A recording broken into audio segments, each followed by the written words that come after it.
Uh-oh. Oh, we're live. All right. Hello, hello, hello. Welcome to DeLaMare Trivia Night. We are gonna wait just a second here, let people mosey on in here, and then we will get the instructions for tonight's virtual trivia event up and available to y'all.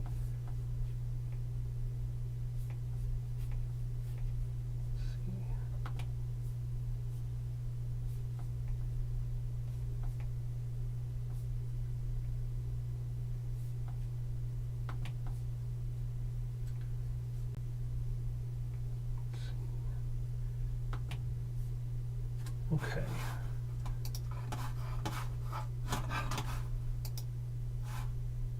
Welcome everybody. I am going to be showing you the instructions here. We're just going to leave this up and I'll check in with everybody occasionally. What have we got participation-wise so far? We have 4 people. 4 people viewing. Oh, 5 people viewing. Hello everybody. Welcome. All right. Thank you for coming to DeLaMare's virtual STEM Trivia Night. My name is Nick. I'm going to be the host of our event here. I'm a library technician and map administrator here in the DeLaMare Library. I am working alongside Beck here. She is our makerspace and library assistant, and she'll be the one talking to all of you in chat and helping make sure everything goes smoothly here. All right. If you're hanging out watching the stream, playing trivia with us, please sound off so we can hear your beautiful voices, or your beautiful type, as the case may be.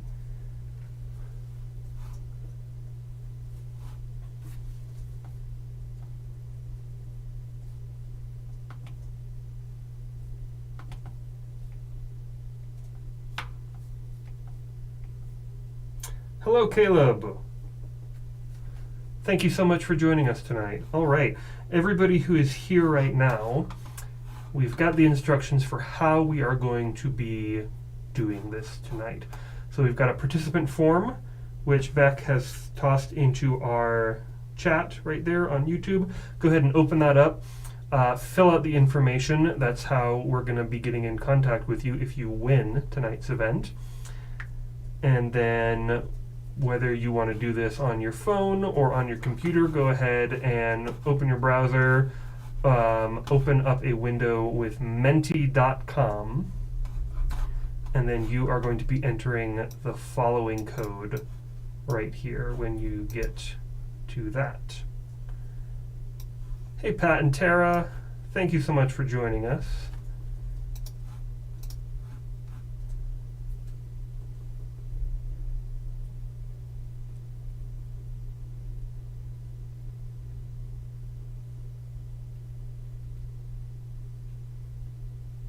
All right, so for anyone who's not already aware, the DeLaMare Library is UNR's Science and Engineering Library. We are in the Mackey Mines building, which is just north of the quad, so the building right behind the Mackey statue.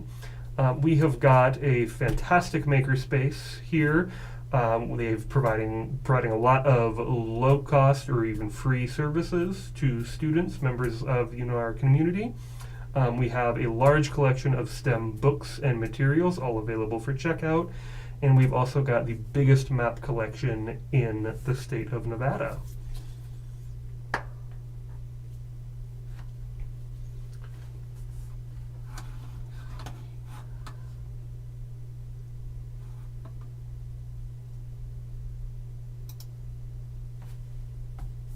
All right. Anybody who's just joined us, please sound off. We would love to see who's here and say hello to you. And if you didn't hear my spiel already, these are going to be the steps we're following to get you set up and playing with us tonight. So you're just going to go to our participant form, which should be linked in the comments there. Go ahead and fill that out. That's how we're going to let you know if you have won tonight's event. Then go ahead and open up a new tab in your browser, go to menti.com, and you're going to enter in this code that you see right here, and that's how we're going to make sure that you are participating with our game tonight.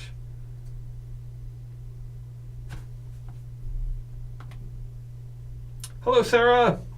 Thank you so much for joining us tonight. It's good to have you.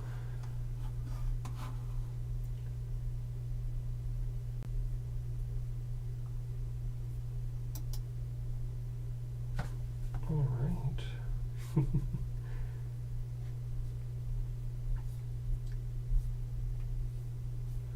So we're going to hang out here for just a few more minutes, let anybody else who wants to join get on board. Yes, if we didn't hear... Oh, Aspen A. Team here with Aspen and Ian. Hello! Good to see you both. Welcome.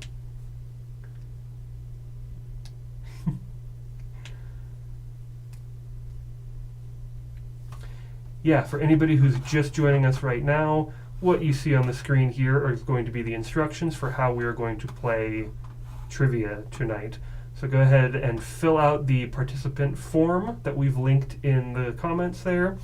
Open up a new tab in your browser, go to menti.com, and go ahead and fill in this code right here. And you should be queued up, and we'll be ready to start the game in just a little bit.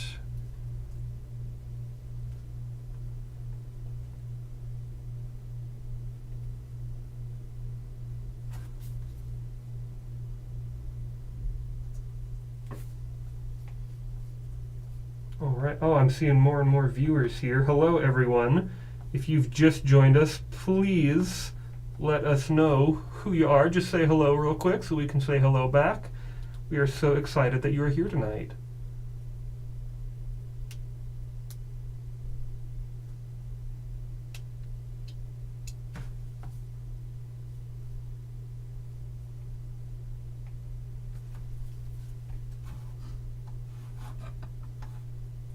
Hey, Brian.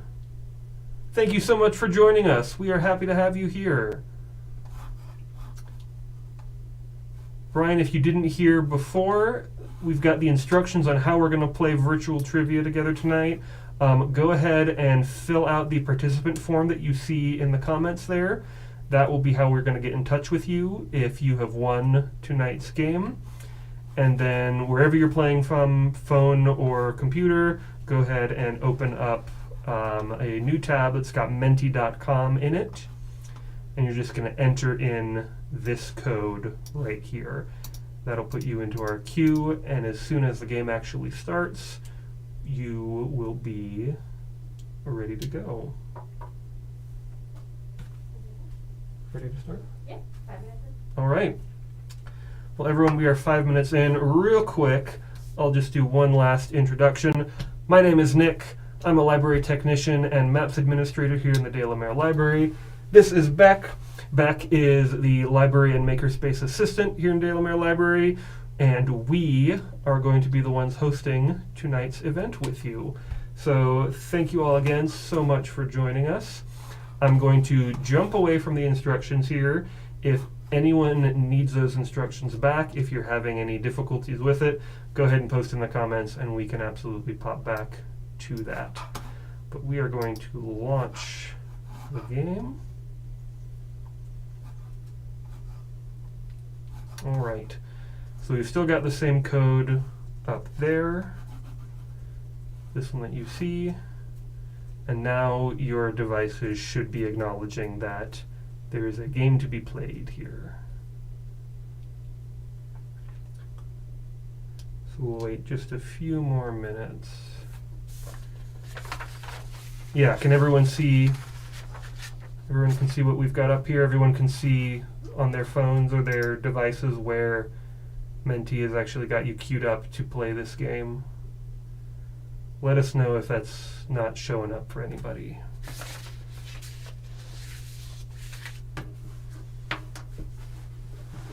Okay.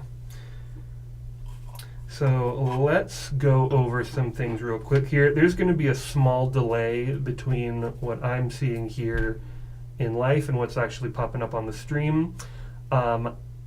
Because of that, you might see the actual questions showing up on whatever you're using to play, be it your phone or your browser, before you actually hear me read them on the stream. So don't be too worried about that. Everyone should still be getting their information at the same time. It should all be good there. Also, since we're all here, the prize that we are playing for tonight is going to be this beautiful, very muscly little trophy here that we have printed in the DeLaMare makerspace. So if you're not familiar with the makerspace already, we can make things like this and much, much more with 3D printers. We have all kinds of very cool machines and tech, and most importantly, people who know how to use them and who can help you use them as well. So if you're interested in making something like this or something completely different, please stop on by the DeLaMare makerspace, and we would be happy to introduce you to all the cool stuff that we can do. All right. Looks like everybody is good to go. Woohoo. Yep. Awesome. Okay. If we're all set, I am going to get us started here. Okay, so real quick, we're going to go over the rules. So you are going to get the opportunity to name your teams in just a second here. So we're going to determine team names. We're asking that everybody keep the teams between 1 and 4 people. So if there's a team of like 20 of you all huddled around the same phone, maybe break it up a little bit. Go ahead and assign a team member who's going to be responsible for answering the questions. We're going to have 3 categories that we're playing with tonight. The first 2 categories each have 10 questions, and the final category will be a lightning round with 5 questions. And please do not use additional devices beyond what you need to participate in the game, or any kind of resource materials. We have no way of checking, but honor system, everybody. Please and thank you. All right. There's going to be a countdown of 30 seconds to answer each question. You need to answer the question before time runs out. For the final category, the faster you provide your answer, the more points you're going to get. The first 2 categories, it'll just be if you get the right answer, doesn't matter when it came in. But that lightning round, speed is also rewarded. And wrong answers or no answers will not get points at all. Makes sense. All right, the correct answer will be displayed after each question. I'll go over a little bit about why that answer is correct. We will see a leaderboard twice per round to get an idea of who is actually winning our game here. And then at the very end, we'll announce the winner. If there is a tiebreaker, we do have a special tiebreaker question that we will type into the chat and read aloud. It's too powerful for the Menti game here to contain that last tiebreaker question, but that's only if we need it. So with that, our 3 categories are going to be oceans, climate, and energy.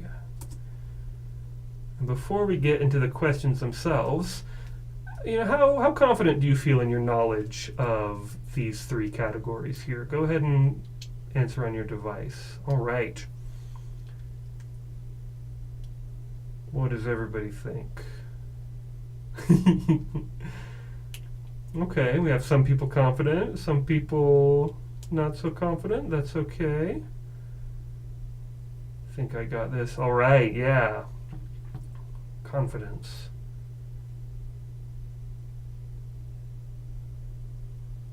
All right. We will see. Perfect. Thank you, everyone, for your responses there. All right. Our first category is going to be oceans.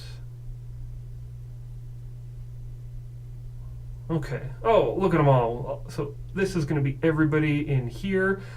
Your devices should be showing you a prompt to enter in your team names. So please go ahead and do that now, and we will know what we're going to be calling you as those leaderboards show up and tell us who is in what place. So give it a few seconds to give everybody a chance to do that. Yeah, please double check your devices, enter in whatever you want to call yourselves.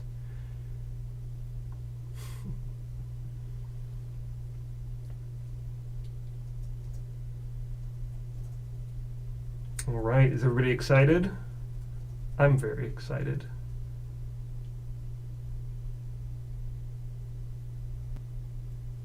Okay, let's do 10 more seconds. So if you're still figuring out your team name, come up with something quick.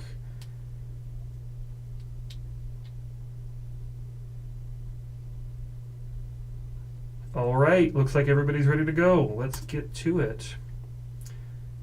All correct answers will give max points. Shark populations are being overfished to harvest an oil found in their liver, which is used for some cosmetic products. What is the name of that oil? Is it mineral oil, tallow oil, squalene oil, or safflower oil?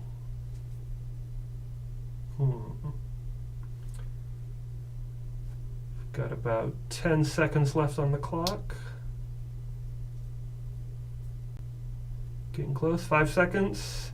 3, 2, 1. All right. Well, the majority of people answered correctly. Yes, the oil in question is squalene oil. Shark livers are 20% of their body weight, and they use oils to regulate their buoyancy. Over 3 million deep-sea sharks are needed each year to meet the demands of the shark liver oil industry. All right, moving on to question 2. Wait, so if we are on a team, should just one answer on the Menti? Yes, if you are a team of multiple people, go ahead and just have one person answering the questions. But of course, all of you feel free to brainstorm and work together on that. You don't need multiple people participating in the stream if you're all on one team. Perfect. Okay. Give it just a few more seconds here, and we will launch into question 2. Here we go. What is the name of this key coastal vegetation that helps maintain coastal ecosystems? What is this plant called? A mangrove, a saltwater marsh, a deforested dunes, or seagrass?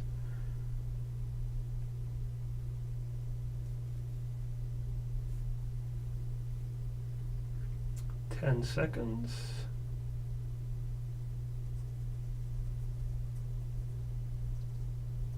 2, 1.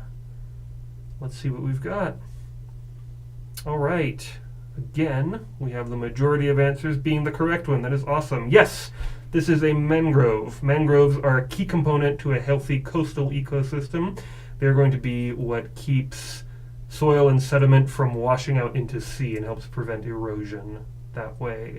Excellent work. All right. Going to move on to question 3 here. Give it just a few seconds. And here we go. Which country became the first to halt all offshore oil exploration and drilling in order to protect their barrier reef system? Was it Australia, Belize, Madagascar, or Slovakia?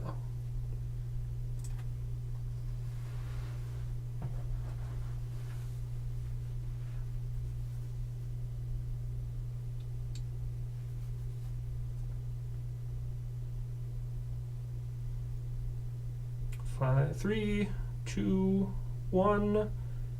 What have we got? Oh, a lot of people said Australia. The correct answer is Belize. Yes. So Belize is home to the second largest coral reef in the world. And after the Deepwater Horizon oil spill in 2010, there was a huge change of sentiment, and petitions and proposed laws were made into actual law in December of 2017.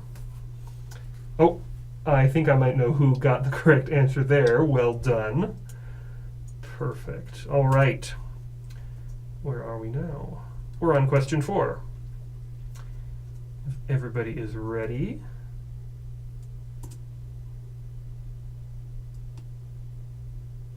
What is the name of this endangered member of the Phocoenidae or porpoise family? Is this a vaquita porpoise, a doll porpoise, a white-beaked dolphin, or a spinner dolphin?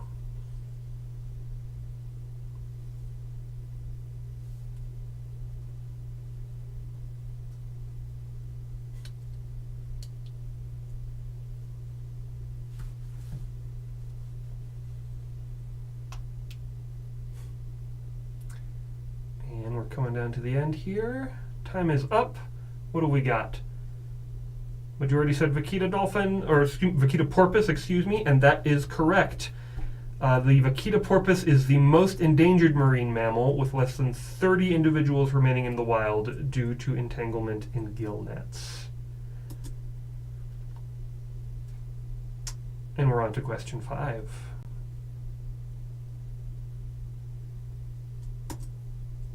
All right.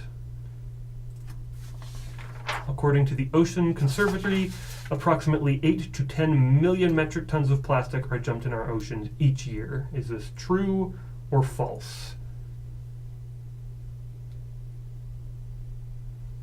Specifically, 8 to 10 million metric tons of plastic. Yay or nay?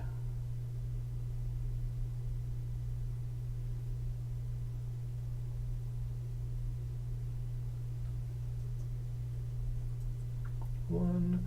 Time is up. 6 people said true, and that is correct. According to the Ocean Conservancy, study was done, found well over 8 million tons of plastic goes into the ocean. 2.5 billion metric tons of solid waste are produced all around the world, and 275 million of that is plastic. All right, let's take a look at the standings.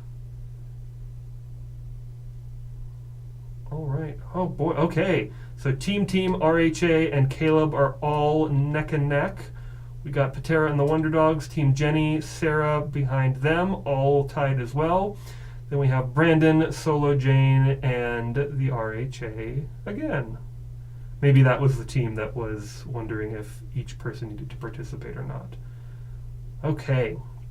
So Team RHA and Caleb are leading. Can a winner be determined? Is there going to be an upset? I don't know. All right, we're on to question 6 of 25, the 6th question in the oceans category. And let's get started. Elevated water temperature can cause corals to blank, where the coral ejects its algae. Dredge, acidify, bleach, or carbonify. What is this coral doing? 2, 1. That is correct, majority. It is bleaching. Bleaching slows coral growth and makes it more susceptible to disease and harder to reproduce baby corals. Correct. Moving on to question number 7. Which marine life is most at risk from ocean acidification, which is increase in carbon dioxide? Is it shellfish, marine mammals, bottom-feeding fish, or deep-sea fish? Most vulnerable to ocean acidification. What do we think? Oh, ignore the bottom RHA. We were doing it wrong from the start. Not to worry.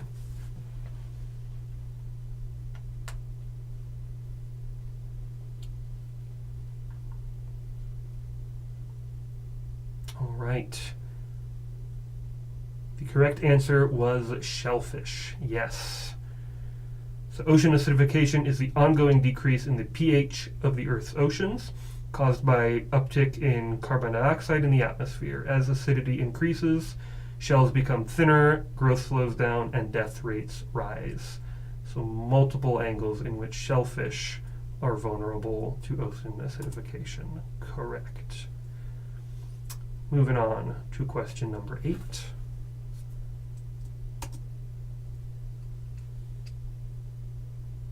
True or false, in the 20th century, industrial fishing is thought to have wiped out 41% of large predatory fish, such as groupers, tunas, and sharks.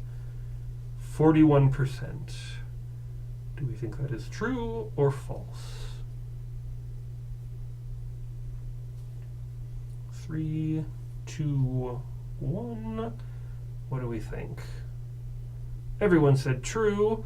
The correct answer was false. In actuality, it was 66% was the estimate. According to Scientific America, fish species such as the grouper, tunas, and sharks are threatened with extinction. A loss of these large predatory fish can create a dangerous cascade in the food web. Unfortunate, but there are lots of other opportunities, like question number 9. Why don't we get right to it? Records indicate that sea levels have been steadily rising at a rate of 1/8 of an inch per year. Is this true or false? Sea levels going up 1/8 of an inch every year.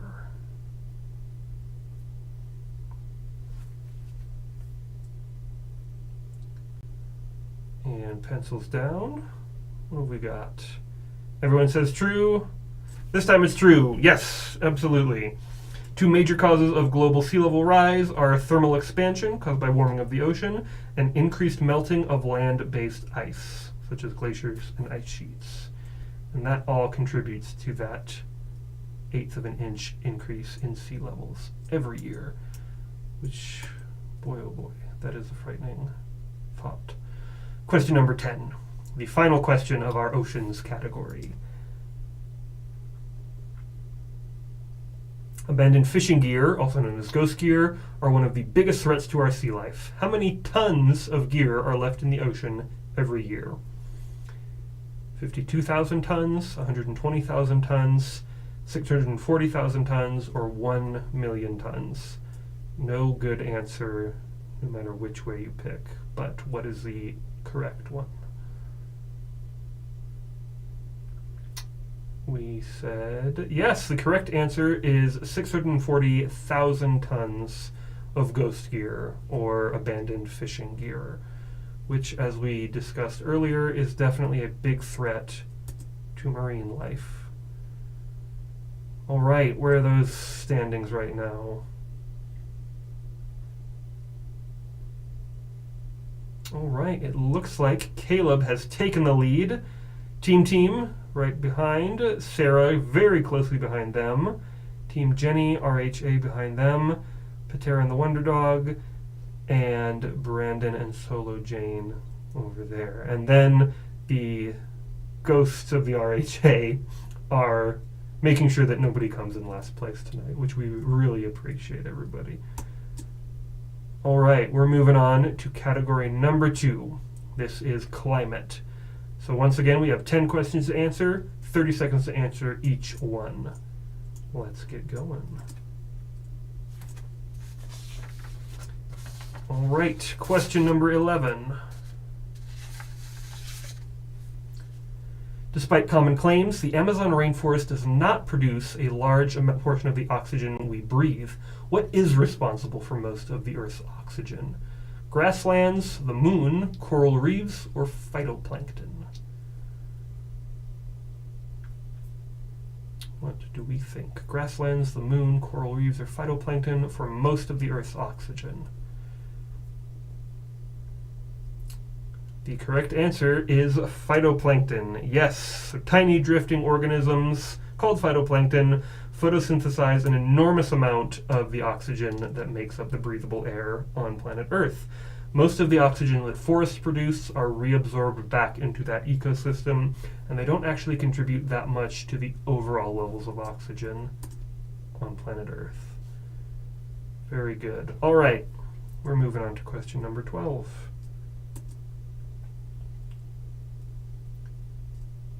A state where we remove an equal amount of carbon from the atmosphere as what we put in it is called what? Global cooling, equilibrium, net zero, or Green New Deal?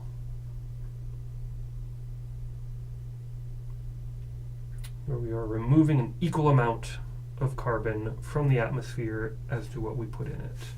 What does everybody think? And we've got 10 seconds.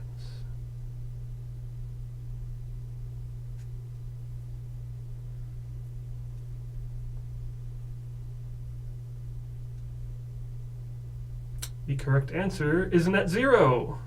Once again, congratulations to the majority of votes there. Yes, so net zero is the process of removing an equal amount of carbon from the atmosphere as to what is put in. And that is largely seen as a much more balanced and fair way of dealing with emissions problems rather than cutting them entirely. So you can still produce carbon, you just have to take an equal amount out.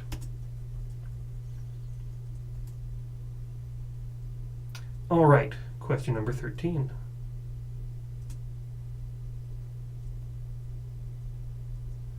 The process of containing and storing waste CO2 rather than letting it out into the atmosphere is called what? So related to the last question, but the specific process of containing and storing that CO2. Is that carbon capture, carbon containment, desmogging, or climate cleanup? What do we think?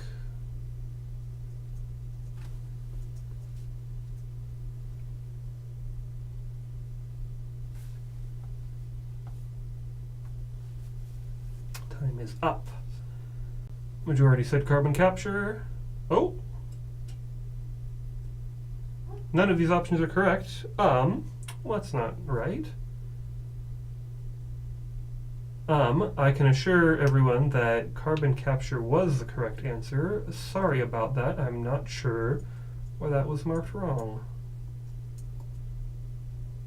Well, we will skip that question. That was just to make sure everyone is paying close attention. All right, we're on to question number 14. Which of the following gases does not trap heat? AKA, which of these gases is not a greenhouse gas? Is it nitrogen, carbon dioxide, methane, or water vapor? 5 seconds left to answer. And time is up. The correct answer is nitrogen. Yes. Nitrogen molecules are not affected by infrared light, and they don't trap heat in the atmosphere. Everything else, including water vapor, does. All right, question 15. We are halfway through our climate section now. The central U.S. was hit with an unusual and extremely cold temperatures in 2019 and 2021. What is the name of the weather phenomenon that causes these freezes? A polar shift, a polar vortex, delayed winter, or an ice storm? Those very, very cold weather phenomenons we had in the central U.S. in 2019 and earlier this year.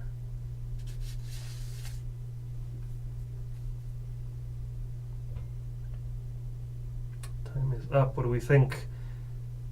Majority said polar vortex, and that is the correct answer. Yes. So polar vortexes are naturally occurring expanses of the swirling cold air at the Earth's poles. Normally these stay in the polar regions, but with warming Arctic temperatures, it makes this whole weather phenomenon less stable, and sometimes polar vortexes can dip further south, which is what's causing these freaky cold weathers we are having lately. All right, let's take a look at where we stand. Ooh, looks like Team cleaned up in that round. Where do we stand? Oh, it looks like Team has taken the lead. Caleb is close behind, with Sarah very, very close behind them. Team Jenny, RHA, Patera and the Wonder Dogs, Brendan, and Solo Jane. All right, it is still anybody's game at this point. Let us move on to the remainder of our climate questions. Question number 16. What do we got? Which activities are the largest contributors of greenhouse gases in the United States? We have got deforestation, electricity generation, industry, transportation, landfills, or agriculture. So lots and lots of options for you here. Which of these different contributors are adding the most greenhouse gases to the U.S.?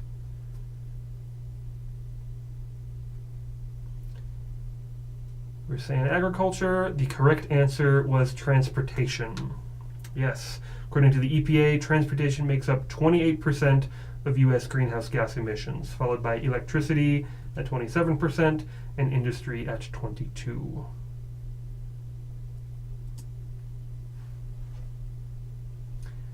Question number 17.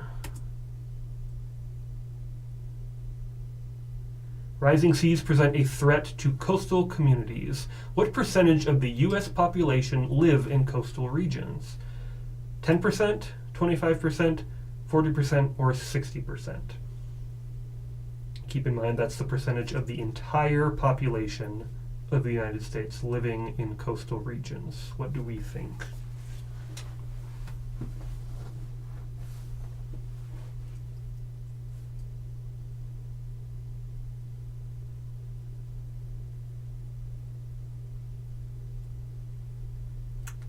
Said 40% majority, and that is correct. Yes, as of 2014, it's been estimated that 40% of the U.S. population live in coastal regions. You are absolutely correct.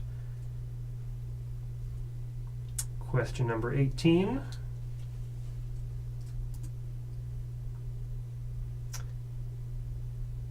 Which of these animals contribute to climate change the most? Sea turtles, beavers, cows, or horses?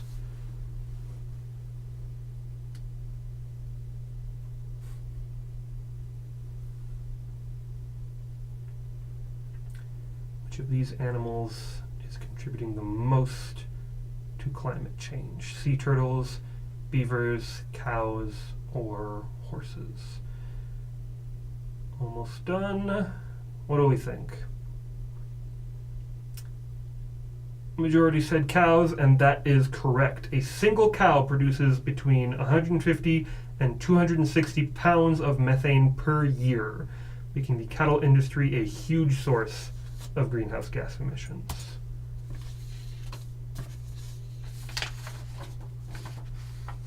Let's move on here. Question number 19, ninth in our climate section. Paris Agreement set a goal to limit global warming to well below blank degrees Celsius above pre-industrial average. So the goal is to get global warming to a certain amount below what we were in pre-industrial times. What percentage? 10%, 6%, 4%, or 2%?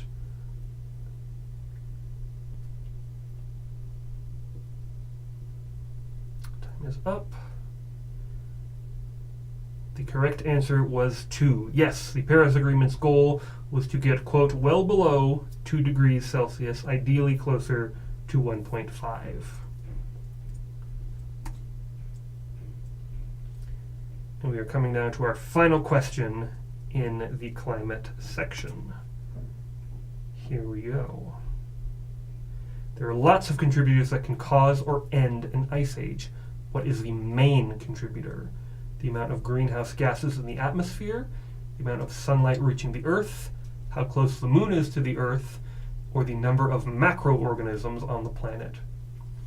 One of these is most significant for triggering or ending an ice age on planet Earth. Which one is it?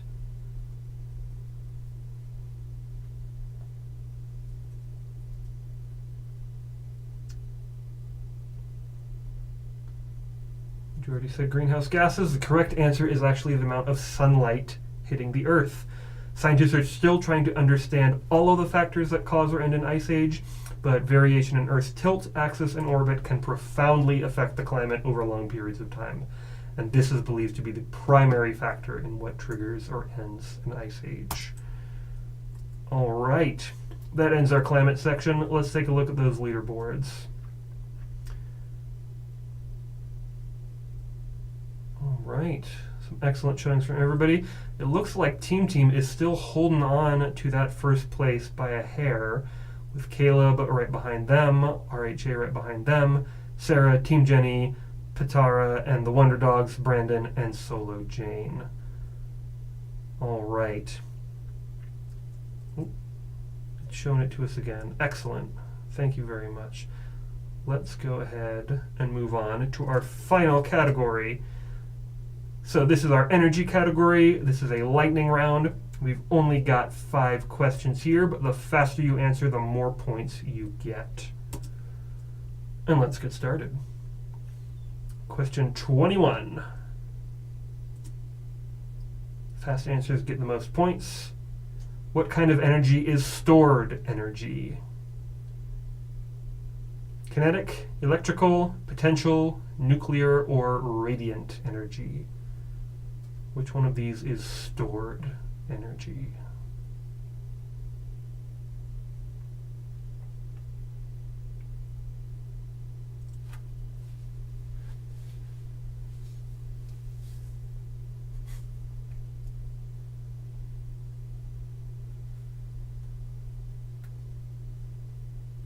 Time is up. What do we got? Everybody said potential energy, and that is correct. All right. Question number 22. Lightning round. The law of blank of energy says that energy is never created or destroyed, it just changes state. Induction, reduction, conservation, production, or generation. What do we got?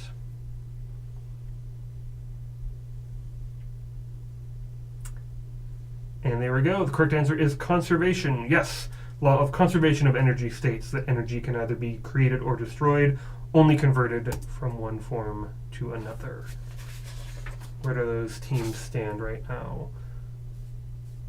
Oh, everybody did very well in that one. But it looks like it's still team holding on to first place there. Oh my gosh. Will Caleb or RHA be able to unseat them, or anybody be able to unseat them by the time we finish the lightning round? Let's see. This is getting exciting now. All right, we are on to question number 23. Which form of energy is not derived from solar energy? Is it gasoline, wind, coal, nuclear energy, or biofuels?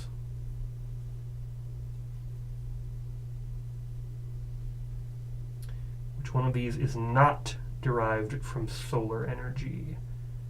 Gasoline, wind, coal, nuclear energy, or biofuels? Let's see what everybody had to say.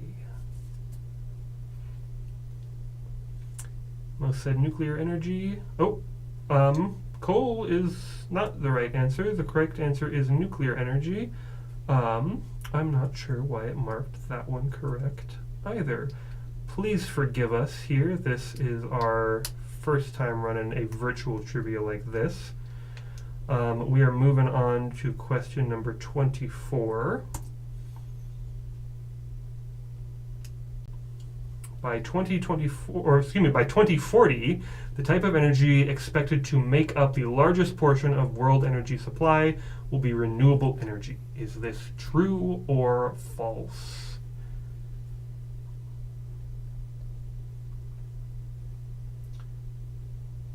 So yes or no, by 2040, type of energy expected to make up the largest portion of energy in the world will be renewable. What do we think? 3, 2, 1. 4 said true, 3 said false. Unfortunately, false is correct. Fossil fuels are going to continue to be a large source of energy in 2040, or so we expect. Currently, fossil fuels make up 81% of the world's energy, and we expect by 2040 it'll be 75 to 61%, but it's still going to make up the majority, or so it is predicted. Yes, hopefully true, but we will see. All right, and our final question in our trivia. Let's see. If every U.S. household replaced 3 incandescent light bulbs with LED light bulbs, how would U.S. carbon dioxide emissions change? A 4% decrease, a 0.75% increase, a 2% increase, or a 1.8% decrease. So we're either going up or down but what do you think is the exact amount?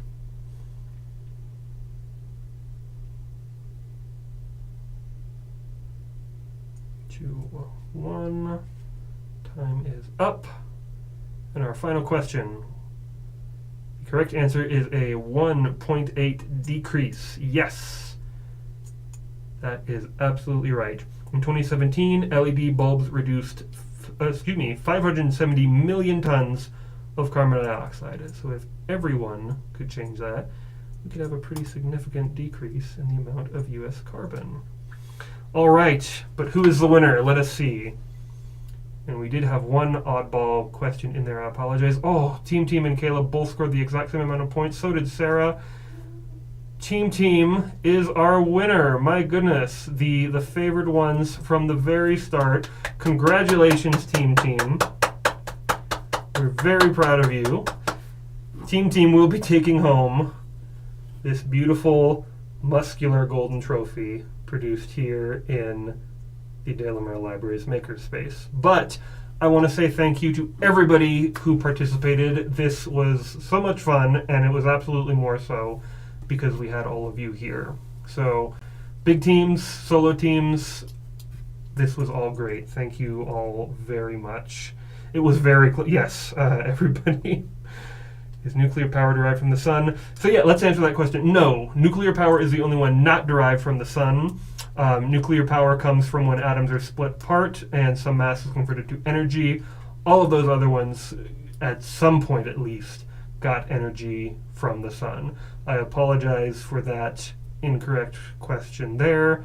Who knows how that affected things, but I think that Team was in the lead the whole time, so we feel pretty confident that Team deserves their victory, and a well-deserved victory it was.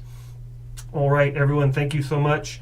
Yes, we have everyone filled out the form, so Team, your members, we will make sure get our wonderful trophy here. Everyone, if you are interested in seeing how we made something like this, making something of your own, and checking out some of our other fantastic Makerspace devices, DeLaMare Library's Makerspace is open to everybody here. Again, we provide free or low-cost services for all sorts of things. We've also got our STEM library here with a bunch of items for checking out, and we have got the largest collection of maps in the state of Nevada. So that's all going to be in DeLaMare Library. We're in the Mackey Mines building, directly north of the quad, right behind the Mackey statue. Oh my gosh, I'm so glad that all of you came and participated today. We have put a lot of effort into putting this together, and we hope you all really enjoyed playing with us today. That will be the end of our activities here. We hope you all have a wonderful night and a wonderful rest of your Earth Day. All right, goodbye everyone. Yes, we hope to see you again for the next time we do this. Have a good night.